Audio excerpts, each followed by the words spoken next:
Class 12th 12वीं class में fail कैसे हो। कोई भी चीज कॉन्सेप्ट से मत समझना, आपका समय बर्बाद होगा और कुछ नहीं। अगर आज आप पढ़ने बैठ गए, मत पढ़ना, आपको कल से पढ़ना है। बात हमेशा दिमाग में बिठा लेना। छोटे छोटे स्टेप्स में आपको क्या करना है और फेलियर आपकी लाइफ में गारंटी। लिख के छोड़ दो ना, डायरी भर दो, ब्रेन खाली रखो अपना। इंस्टाग्राम खोल के आहा मजा आ गया, अगले दिन पेपर में जाके पेपर को ब्लेम कर दो, टीचर है कैसा वीडियो बना रहा है। वीडियो एंड तक देखना, आपको समझ में आएगा मैं करना क्या चाह रहा हूं। How to fail in class 12th 12वीं क्लास में फेल कैसे हो। 5 स्टेप्स का एक ऐसा फॉर्मूला लेके आया हूं, गारंटीड फेलियर है। Sir failure, yes. आपने बहुत सारे टीचर्स की वीडियो देखी होगी, सर पास कैसे हो, 95 प्लस कैसे लाएं, 20 दिन में रिवीजन कैसे करें, सैंपल पेपर क्या करें ना करें, और अपना टाइम शेड्यूल कैसे बनाएं। बेकार। रात को मुझे सपना आया, मैंने कहा जो बच्चे सीरियस हैं वो वीडियोस देख लेंगे, देखने दो। लेकिन जो बेचारे बच्चे सीरियस नहीं है स्टडीज को लेके, उन बेचारों के बारे में कोई सोचता ही नहीं है। तो आपके कुलदीप सर ने आपके बारे में सोचा, क्योंकि आप भी हो सकता है सीरियस ना हो स्टडीज को लेके और आप ये वीडियो देख रहे हो। सरस्वती माता का आशीर्वाद प्राप्त है, मैं हर एक के लिए वीडियो बना सकता हूं। मैंने उनसे पूछा कि मां सरस्वती आप मुझे बताइए, वो बच्चे जो बेचारे सीरियस नहीं है स्टडीज को लेके, उनके लिए क्या किया जाए। ये तो बहुत सिंपल है, वो तो वैसे भी फेल होने वाले। उनको एक स्टेप बाय स्टेप फॉर्मूला दो कि वो डेफिनेटली फेल हो जाए। अगर वो फॉर्मूला उनको मिल जाएगा तो उनका फेलियर और आसान हो जाएगा। तो बच्चे आपके लिए लेके आऊं 5 स्टेप्स का फॉर्मूला, एक एक करके बताऊंगा आपको छोटे छोटे स्टेप्स में आपको क्या करना है और फेलियर आपकी लाइफ में गारंटी। अगर कोई माँ बाप ये वीडियो देख रहा है, पेरेंट ये वीडियो देख रहे हैं, तो वीडियो पूरा देखना, बीच में जज मत करना। मैं कुछ भी बताऊंगा, यस हो सकता है या तो आपको हंसी आ जाए या आपको गुस्सा आ जाए, इमोशन ट्रिगर हो जाए, कुछ भी हो सकता है कि टीचर है कैसा वीडियो बना रहा है। वीडियो एंड तक देखना, आपको समझ में आएगा मैं करना क्या चाह रहा हूं। ठीक है, तो पहला स्टेप ये बताने से पहले कि ये 5 स्टेप्स में क्या क्या आपको करना है, मैंने पहले ही बोल दिया, ये जो वीडियो है बच्चे इस सीरियस स्टूडेंट्स के लिए नहीं है। आप सीरियस नहीं हो ना स्टडीज में, तो आपको ये वीडियो देखना चाहिए। फेल होना है तो डेफिनेटली आपको 5 स्टेप्स आंख बंद करके फॉलो करने चाहिए। अगर आपको फेल नहीं होना, उल्टा कर देना। जो भी वीडियो में स्टेप्स बताऊंगा सब उल्टे करने हैं, बट वो मत करना यार, ये तो आपके लिए वीडियो है, आपको फेल होना है। ठीक है, सबसे पहले बच्चे ध्यान रखना है कल से पढ़ूंगा सिंड्रोम। मतलब सिंपल लैंग्वेज में, जैसे आपने बुक उठाई, ठीक चलो यार कुछ तो शुरू करते हैं, सोच रहा हूं कल से पढ़ लूं, बस यही अपने दिमाग में बात बिठा लेनी है कि आपको कल से पढ़ना है। अगर आज आप पढ़ने बैठ गए, मत पढ़ना, आपको कल से पढ़ना है। बात हमेशा दिमाग में बिठा लेना। और कल से पढ़ने के लिए पता है क्या करते हैं, आपको कुछ बातें ध्यान रखनी है। सबसे पहले करनी है आपको प्लानिंग, सिर्फ प्लानिंग, इंप्लीमेंट नहीं करना। या फिर आप एक काम करो, आप एक डायरी बनाओ और भर दो से कि इस डेट को ये पढ़ूंगा, इस डेट को ये पढ़ूंगा, इस डेट को ये करूंगा और इसमें ये टॉपिक करूंगा, ये क्वेश्चन करूंगा। उसको फॉलो मत करना, सिंपल लिख के छोड़ दो ना, डायरी भर दो, ब्रेन खाली रखो अपना। खोपड़ा खाली होगा तो पढ़ने ना पढ़ने में आसानी होगी। अगर यहां पे प्रेशर पड़ेगा हल्का सा, तो पढ़ने में तो पड़ता ही है प्रेशर। पढ़ना किसको है, कल से पढ़ना। वो कहावत सुनी आपने, कल करे सो आज कर, आज करे सो अब, वो नहीं सुननी। आप वो वाली कहावत सुनो कि जल्दी का काम शैतान का। जब तक बोर्ड्स पास ना आ जाए पढ़ना स्टार्ट मत करना। आपको हमेशा क्या करना है, कल से पढ़ना है। तो अगर आप अभी पढ़ने बैठ जाओ इस वीडियो के बाद, तो आपको क्या करना है, कल से पढ़ना है। बस यही बात आपको ध्यान रखनी है। और अगर आपको शौक है प्लानर बनाने का, तो कई तरीके के कलर उठा लो और प्लानर बनाओ और उसको इंप्लीमेंट मत करो। यही सिंपल सा स्टेप है। जब भी पढ़ने बैठो बोल दो कल से पढ़ूंगा, फिर देखो कैसे होता फेलियर अचीव। अगला स्टेप, चलो अगर आप पढ़ने बैठ भी गए, मान लो आपने किताब उठा ली, ये मैंने किताब उठा ली, अब आपको यहां पे एक काम करना है, साथ में उठाना है बच्चे मोबाइल। और मोबाइल में आप जानते हो क्या खोलना है, जैसे मैंने यहां पे खोल लिया मान लो इंस्टाग्राम। इंस्टाग्राम खोल के आहा मजा आ गया, मजा आ गया, मजा आ गया, मजा आ गया, मजा। हाँ, यही आपको करना है। पता है क्यों करना है, क्योंकि अगर आप मात्र 15 सेकंड की रील देखोगे, 2 घंटे कब निकल जाएंगे आप भी ये बात नहीं जान पाओगे। 2 घंटे कैसे निकलते हैं तुम जानते हैं ना, 15 सेकंड की रील 2 घंटे साफ, नमस्ते।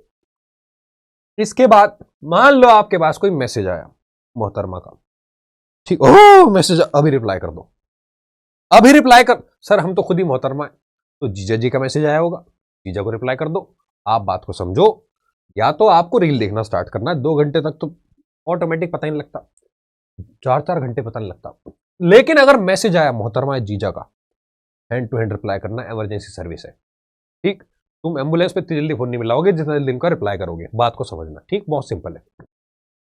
और आइए आप मीम देख लो, कुछ भी कर लो यार इनमें से, अगर आप ये कर लेते हो बस फिर देखो कैसे पढ़ाई गायब होती। जबरदस्त फार्मूला, 15 सेकंड की रील 4 घंटे साफ, मोहतरमा जीजा तो भी साफ। तो ये आपको करना ही करना है सर। अगर अगला स्टेप फॉलो नहीं किया तो बच्चे, गलती से आप पढ़ने बैठ गए, मान लो आपने मान लो पढ़ाई स्टार्ट कर दी, कल पे नहीं टाला, आज से पढ़ने बैठ गए, रील नहीं देखी, मोबाइल नहीं देखा, रिप्लाई नहीं किया, पढ़ने बैठ गए। पढ़ने अगर बैठ भी गए कोई बात नहीं, कोई बात नहीं। अगर गलती से पढ़ने बैठ भी गए तो वहां पे बच्चे कॉन्सेप्ट मत समझना, टाइम बर्बाद हो जाएगा आपका। कोई भी चीज कॉन्सेप्ट से मत समझना, आपका समय बर्बाद होगा और कुछ नहीं। अगर कोई टीचर कह रहा है, मान लो section 37 of Indian partnership act में लिखा हुआ है कि या तो इंटरेस्ट मिलेगा 6% या फिर आउटस्टैंडिंग शेयर में उसका प्रॉफिट मिलेगा, ठीक है, मिलता होगा, क्यों मिलेगा नहीं पूछना। अगर केस स्टडी में विदिशा मैम आपको बताती है कि इस केस स्टडी में कंक्लूजन इस प्रोविजन के अकॉर्डिंग आएगा, इस रूल के अकॉर्डिंग आएगा, क्या ऐसी तैसी होगा, हमें क्या करना। अगर आपको तान्या मैम बताती है नेशनल इनकम में ग्रॉस से नेट पे पहुंच जाते टाइम आपको डेप्रिसिएशन माइनस करना है, क्यों करना है, हमें क्या करना है, ऐसी तैसी नहीं जाए यार डेप्रिसिएशन। आप बात को समझो, आप कुछ भी कर रहे हो उसका कारण मत पूछो, बस उसको रट लो। रटने से क्या होगा, साफ हो जाएगा, पढ़ाई होगी नहीं, ब्रेन आपका डैमेज नहीं होगा, ब्रेन आपका एकदम शांत रहेगा कि कुछ पढ़ाई नहीं। कॉन्सेप्ट को नहीं समझना, सवाल मत पूछ, लॉजिक तो लगाना ही मत, बस सिंपल, बहुत सिंपल है ये स्टेप, बहुत सिंपल है। पढ़ने बैठ गए, no concept, no clarity, no logic, ठीक, रट लो और भूल जाओ, नमस्ते। सबसे पुरानी टेक्निक है रटने की, पेपर से एक दिन पहले रट के जाओ। मान लो अगले दिन पेपर है और आप पढ़ने बैठ गए एंड टिक डिचिक करके पढ़ लिया, हो गया, क्या होगा, कुछ भी समझ नहीं आएगा। यही तो हमें अपने को चाहिए। अगले दिन पेपर में जाके पेपर को ब्लेम कर दो, कह दे तो पेपर की गलती है यार, क्या बात पेपर दे दिया, हाँ बेकार, आप ही की तो गलती है, मतलब आपने तो फॉलो किया था कि कॉन्सेप्ट को ना समझना। अब अगर गलती से कॉन्सेप्ट समझ भी लिए, लॉजिक समझ लिया आपने, क्वेश्चन कर लिए टीचर से कि इसका जवाब ऐसे क्यों आया, आपको क्लैरिटी मिल गई लॉजिक की, अब आपको क्या करना है बच्चे, अब आपको क्या करना है, प्रैक्टिस नहीं करनी। कॉन्सेप्ट समझ लिया ना, प्रैक्टिस मत करना, किसी भी चीज की प्रैक्टिस मत करना यार, क्योंकि आप अगर न्यूमेरिकल्स कर रहे हो बहुत टाइम लगता है प्रैक्टिस करने में, थोड़ा एफर्ट लगते हैं, गलतियां होती है, फिर आप सीख जाते हो गलतियों से, अच्छा यहाँ ये गलती हुई थी, अब तो हाँ इसका आंसर ऐसे आएगा, तो मत करना, क्या करना छोड़ो। न्यूमेरिकल है, पढ़ लो, सारा आंसर रट लो, पार्टनरशिप का ये बड़े बड़े क्वेश्चन है ना, ये बेकार, इश्यू ऑफ शेयर की किताब है, अरे एंट्री एंट्री दबा दबा के ऐसी टिक करके निकाल दो, रीड करके, खत्म बात। टाइम मैनेजमेंट, मान लो आप सैंपल पेपर सॉल्व कर रहे हो, इतना स्ट्रेस क्यों लेना है, कभी भी टाइमर लगा के सैंपल पेपर सॉल्व मत करो। 3 घंटे का पेपर होता है ना, तो बिना टाइमर के आराम से रिलैक्स होके करो, आपका एक्चुअल टाइम मैनेजमेंट एग्जाम में पता लग जाएगा, डायरेक्ट एग्जाम में पता लगेगा कि कितने घंटे पेपर लग रहा हो, 5 घंटे का पेपर लग रहा है तो लगना ही है वो, क्योंकि आपने पहले टाइम मैनेजमेंट नहीं किया, करना भी नहीं है, क्या करना करके, ठीक। राइटिंग प्रैक्टिस मत करना यार, इकोनॉमिक्स और उसमें बीएसटी में चाहिए होती है ना आपको, क्या करना, बेकार, टाइम वेस्ट, तो कभी भी प्रैक्टिस आपको नहीं करनी। आप अगर गलती से ये कर ली तो बच्चे आखिरी दिन एग्जाम में आपको क्या करना है ये बता रहा हूं, आखिरी दिन हमेशा ओवर कॉन्फिडेंट होके जाना। सर वो कैसे होते हैं बताता हूं, देखो आपको बस एक ही डायलॉग मारना है, अपने को सब आता है, बड़ा कुछ नहीं, अपने को सब आता है, लेकिन ठीक, रिवीजन नहीं करना, सैंपल पेपर सॉल्व नहीं करने, 7 से 8 घंटे की नींद नहीं लेनी, और फॉर्मूला की शीट रेडी नहीं करनी। कृपया करके ये चीजें मत बनाना, अगर ये चीजें बना लोगे तो कॉन्फिडेंट रहोगे, अगर ये चीजें नहीं बनाओगे तो ओवर कॉन्फिडेंट रहोगे, तुम्हारे भाई को सब आता है, ओवर कॉन्फिडेंट होके जाओ पेपर में, ऐसी तैसी, ठीक। कितना सिंपल स्टेप था बताओ, इजी पीजी। तो ये 5 स्टेप्स आपको फॉलो करने, फिर देखो तुम एग्जाम में क्या ही करके आते हो, ये भी अपने आप से पूछोगे क्या ही किया मैंने एग्जाम में, ठीक है, बहुत सिंपल सा फॉर्मूला था।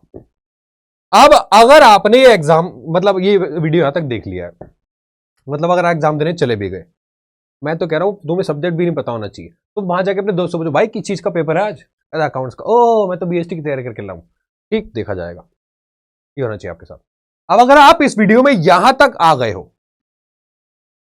तो आप भी ये बात जानते हो, वीडियो भले ही मैंने सरकास्टिकली आपके लिए बनाया है, भले ही वीडियो सरकास्टिक था, भले ही वीडियो स्टेप बाय स्टेप था, बट बच्चे अगर आप इन स्टेप्स को उलट दोगे यार, गारंटीड है जो बातें मैंने यहां पे बताई उनको उल्टा कर दोगे तो आप टॉप भी कर जाओगे। ठीक है, फेलियर अचीव करना है 5 स्टेप फॉलो कर लेना, उल्टा करना है इसका तो उन सबको उल्टा कर देना। सिंपल लैंग्वेज में जो बोर्ड्स का एग्जाम होता है वो ये नहीं चेक करता कभी भी कि आपके अंदर टैलेंट कितना, आपके अंदर नॉलेज कितनी है, वो हमेशा ये चेक करता है आपने एक्चुअली में कितना एफर्ट्स डाला है, एक्चुअली में प्रैक्टिस कितनी करी है, आपने केस स्टडी कितनी सॉल्व करी है और आपने थ्योरी कितनी पढ़ी है, कितना उसको रिवीजन किया, रिवाइज किया, कॉन्सेप्ट को समझा। वो हमेशा आपके डिसिप्लिन का टेस्ट होता है कि आपने कितना एफर्ट उसमें डाला है, एज सिंपल एज दैट। तो बस एक ही बात ध्यान रखना, अगर फेल नहीं होना तो 5 स्टेप्स को उल्टा कर देना, पढ़ाई स्टार्ट कर देना, कल से कल पे मत ठालना, मोबाइल पे कंट्रोल रखना, कॉन्सेप्ट को समझ के बच्चे डेली प्रैक्टिस करके कंसिस्टेंटली रिवीजन करना, लास्ट मिनट में और कॉन्फिडेंट नहीं होना। इन 5 स्टेप्स को उल्टा कर दो, जो बातें मैंने बताई वीडियो को दोबारा देख लो और उसको ध्यान से समझना। ठीक है, ये आप कर लोगे तो डेफिनेटली आप जानते हो आपके एग्जाम में 15 से 20 दिन बचे हैं, आपके पास एक ही चांस है अपना 100% देने का। Please put your efforts 100% of the time. अगर आप 100% अपने एफर्ट्स डाल दोगे, रिजल्ट ऑटोमेटिकली आएगा ही आएगा। वो जो का याद आ गया, ऑटोमेटिकली, वो छोड़ो, आप बात को समझो, रिजल्ट ऑटोमेटिकली आएगा ही आएगा।